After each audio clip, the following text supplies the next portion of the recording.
Quand crois-tu que les gens meurent? Quand une balle leur transperce le cœur? Non. Quand ils sont ravagés par une maladie incurable? Non. Quand ils boivent une soupe empoisonnée aux champignons? Non. C'est quand ils sont oubliés.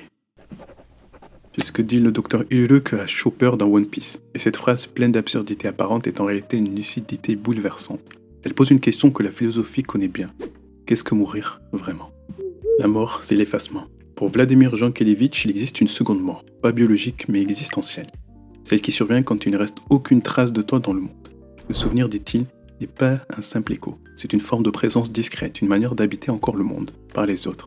On meurt deux fois, d'abord dans son cœur, puis dans la mémoire des autres. Et tant que quelqu'un pense à toi, tu n'as pas vraiment disparu. Être oublié, c'est ne jamais avoir existé. Dans Être étant, Edgar montre que notre existence est tendue vers la mort. Mais ce qui donne sens à la vie, c'est la possibilité qu'elle soit reconnue comme telle. Quand tout souvenir disparaît, c'est une disparition totale. Pas seulement du corps, mais du sens même d'avoir été vivant. Ce qui survit, c'est ce qu'on transmet. Paul Ricoeur dit que les humains vivent à travers des récits. Pas des monuments, pas des chiffres, des gestes, des mots, des exemples. Et dans cette pièce, ce que Ulrich laisse à Chopper, ce n'est pas un savoir médical, c'est une vision du monde, une flamme, une idée de la dignité. Et cette idée, Chopper la porte encore, elle vit en lui comme un feu invisible. Résister à l'oubli, c'est un devoir. Mais que dire de ceux dont personne ne se souvient?